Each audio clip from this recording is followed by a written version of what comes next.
audiobook of Social Science for Class 8 entitled Social and Political Life 3. This is the lesson number 4, Understanding Laws, from page number 42 to page number 51. Let's listen to the lesson number 4, Understanding Laws. Page number 42. You may be familiar with some laws, such as those that specify the age of marriage, the age at which a person can vote, and perhaps even the laws dealing with buying and selling of property. We now know that the Parliament is in charge of making laws. Do these laws apply to everyone? How do new laws come into being? Could there be laws that are unpopular or controversial? What should we as citizens do under such circumstances? Page number 43. Do laws apply to all? Read the following situation and answer the questions that follow. A government official helps his son go into hiding because his son has been given a 10-year jail sentence by a district court for a crime that he has committed. Do you think that the government official's actions were right? Should his son be exempt from the law just because his father is economically and politically powerful? The above is a clear case of violation of law. As you read in Unit 1, members of the Constituent Assembly were agreed there should be no arbitrary exercise of power in independent India. They therefore instituted several provisions in the Constitution that would establish the rule of law. The most important of these was that all persons in independent India are equal before the law. The law cannot discriminate between persons on the basis of their religion, caste, or gender. What the rule of law means is that all laws apply equally to all citizens of the country and no one can be above the law. Neither a government official, nor a wealthy person, nor even the president of the country is above the law. Any crime or violation of the law has a specific punishment as well as a process through which the guilt of the person has to be established. But was it always like this? In ancient India, there were innumerable and often overlapping local laws. Different communities enjoyed different degrees of autonomy in administering these laws among their own. The above was page number 43. Page number 44. In some cases, the punishment that two persons received for the same crime varied depending on their caste backgrounds, with lower castes being more harshly penalized. This slowly began to change as this system of law began to further evolve during the colonial period.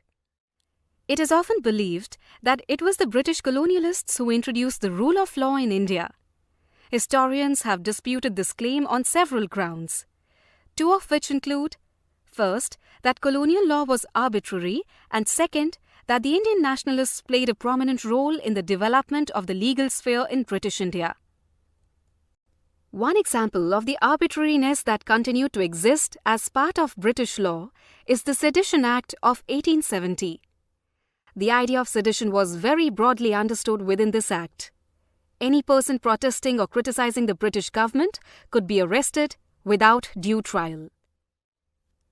Another example of British arbitrariness was the Rowlatt Act, which allowed the British government to imprison people without due trial.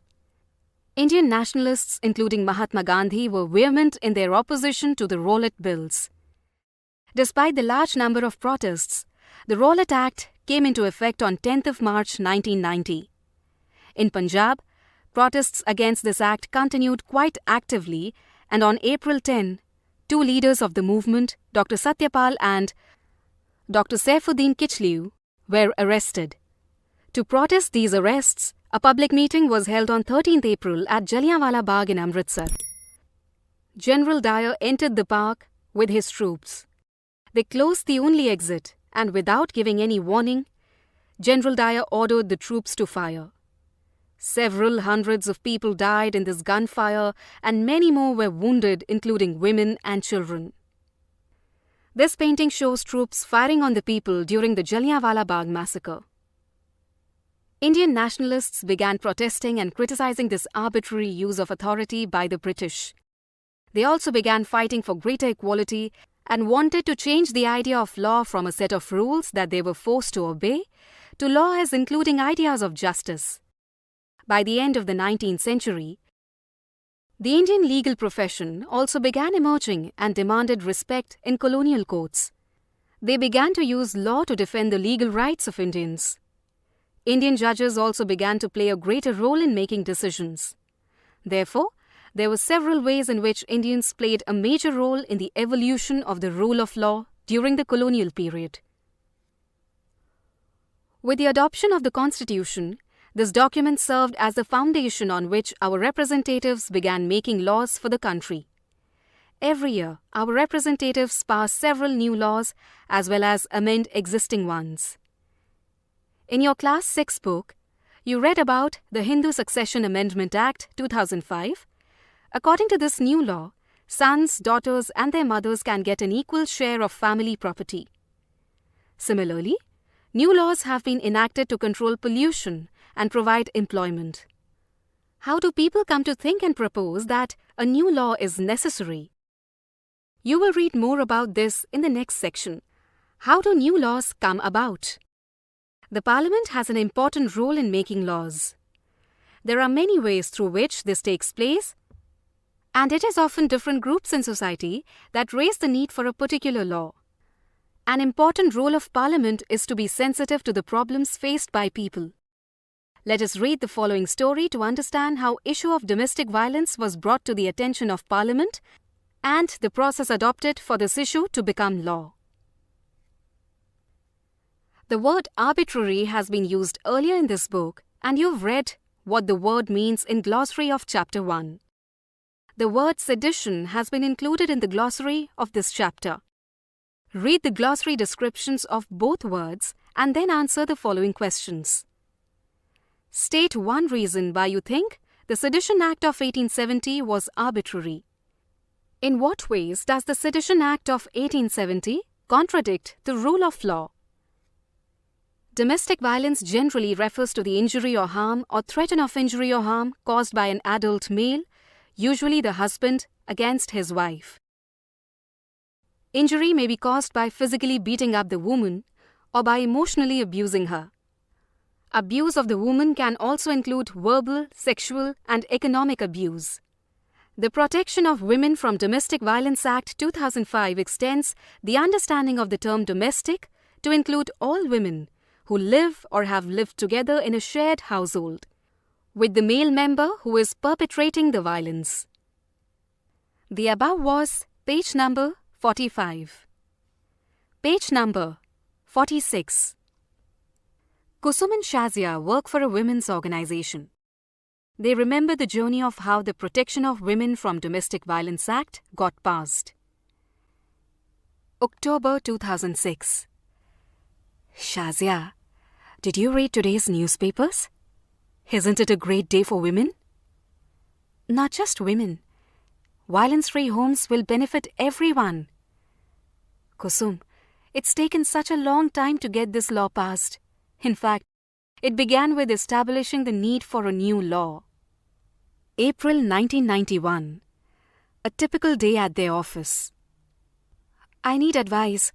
My husband beats me up. I haven't told anyone so far. I feel so ashamed. I can't go on like this anymore. But I have nowhere to go. I am being ill-treated by my son and daughter-in-law. They verbally abuse me. I have no access to my bank accounts. They even throw me out. I don't want to go to the police. I just want to stop this violence. I just don't want to be thrown out of the house I'm living in. Unfortunately, the existing law is a criminal one and does not offer these options. Throughout the 1990s, the need for a new law was raised in different forums. We've heard testimonies of several women. We've seen that women want protection against being beaten, the right to continue living in a shared household, and often temporary relief. We need a new civil law to address this issue.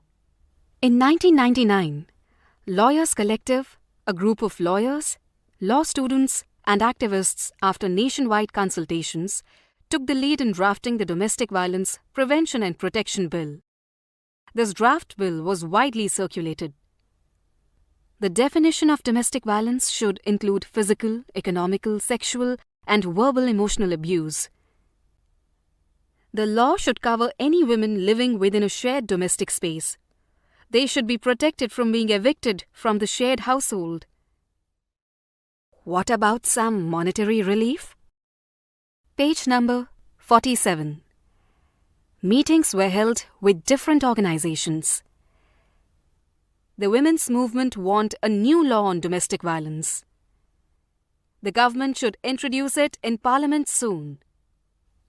Finally, the bill was introduced in Parliament in 2002, but the bill has none of what we have been suggesting. We must oppose the bill in its present form.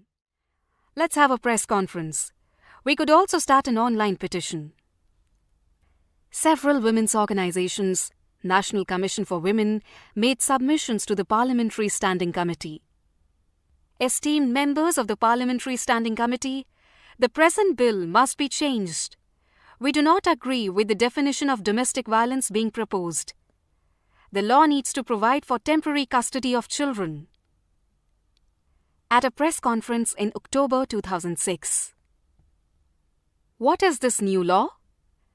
This law is a first in recognizing a woman's right to a violence-free home and provides a comprehensive definition of domestic violence. This is a civil law aimed at providing relief to millions of women, including wives, mothers, daughters, and sisters affected by violence in their homes. The press conference continues. In December 2002, the Standing Committee submitted its recommendations to the Rajya Sabha, and these were also tabled in the Lok Sabha. The committee's report accepted most of the demands of the women's groups. Finally, a new bill was reintroduced in Parliament in 2005. After being passed in both houses of Parliament, it was sent to the President for his assent. The Protection of Women from Domestic Violence Act came into effect in 2006. Page number 48. This law is a very significant step because it recognizes the right of women to live in a shared household. Women can get protection order against any further violence. Women can get monetary relief to meet their expenses, including medical costs. Why is this an important law? Now begins another long journey. Yes, now the government has to ensure that this law is implemented and enforced. What do you understand by domestic violence? List the 2 rights that the new law helped achieve for women who are survivors of violence.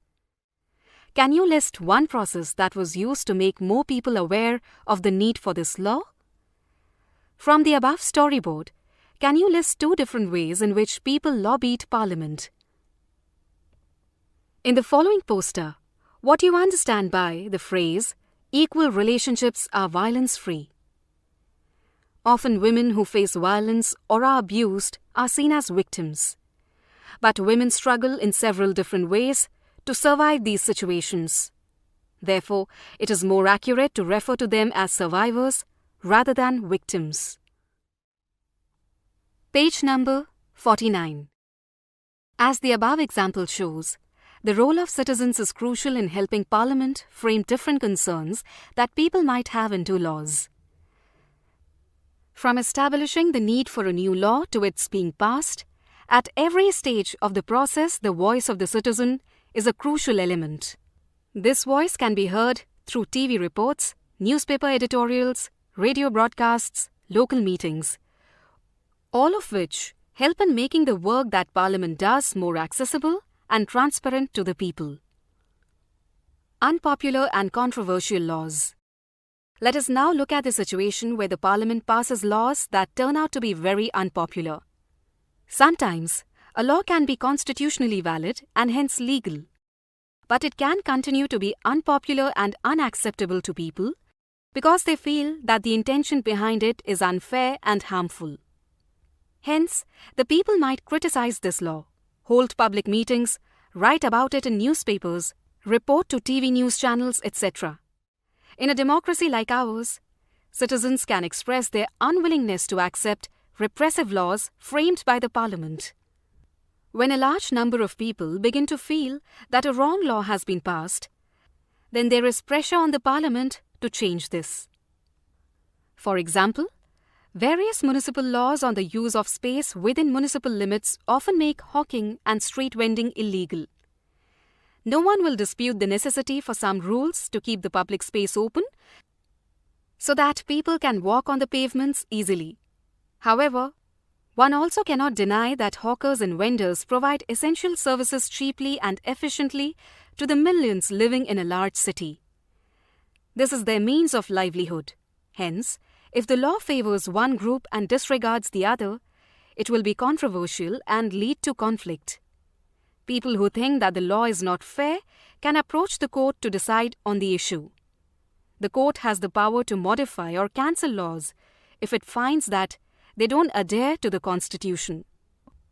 As you read in the earlier section on the rule of law, Indian nationalists protested and criticized arbitrary repressive laws being enforced by the British. History provides us with several examples of people and communities who have struggled to end unjust laws. In your Class 7 book, you have read how Rosa Parks, an African-American woman, refused to give up her seat on a bus to a white man on 1st December 1955. She was protesting the law on segregation that divided up all public spaces, including the streets, between the whites and the African Americans. Her refusal was a key event that marked the start of the civil rights movement, which led to the Civil Rights Act in 1964, which prohibited discrimination on the basis of race, religion, or national origin in the USA. Page number 50. Do you remember the photo essay on the women's movement in Class 7 book? The photos there showed the different ways in which citizens can protest, campaign, and show solidarity. The following pictures point to other ways in which people protest unjust laws. We need to remember that our role as citizens does not end with electing our representatives. Rather, it is then that we begin to use newspapers and the media to carefully chart the work that is being done by our MPs and criticize their actions when we feel it is required. Thus, what we should bear in mind is that it is the extent, involvement, and enthusiasm of the people that helps Parliament perform its representative functions properly. Read the newspapers or watch news on TV for a week and find out if there are any unpopular laws that people in India or around the world are currently protesting. List the 3 forms of protest that you see in the above photos. Page number 51. Exercises. 1. Write in your own words what you understand by the term the rule of law. In your response, include a fictitious or real example of a violation of the rule of law. 2. State 2 reasons why historians refute the claim that British introduced the rule of law in India. 3. Reread the storyboard on how a new law on domestic violence got passed. Describe in your own words the different ways in which women's groups worked to make this happen. 4. Write in your own words what you understand by the following sentence on page 44 to 45. They also began fighting for greater equality and wanted to change the idea of law from a set of rules that they were forced to obey to law as including ideas of justice. Criticize. To find fault with or disapprove of a person or thing. In the context of this chapter, it refers to citizens finding fault with the functioning of government. Evolution. Process of development from a simple to a complex form, and is often used to discuss the development of a species of plants or animals. In the context of this chapter, it refers to the way in which protecting women against domestic violence developed from an urgently felt need to a new law that can be enforced throughout the country. Sedition. This applies to anything that the government might consider as stirring up resistance or rebellion against it. In such cases, the government does not need absolute evidence in order to arrest persons. Under the Sedition Act of 1870, the British had a very broad interpretation of what constituted sedition, and what this meant was that they could arrest and detain any person they wanted under this act. The nationalists considered this law arbitrary because persons were arrested for a variety of reasons that were seldom clarified beforehand, as well as because those arrested were often kept in jail without a trial. Repressive. To control severely in order to prevent free and natural development or expression. In the context of this chapter, it refers to laws that brutally control persons and often prevent them from exercising their fundamental rights, including right to speech and assembly. The Chapter 4 of total 10 chapters of the book ends here.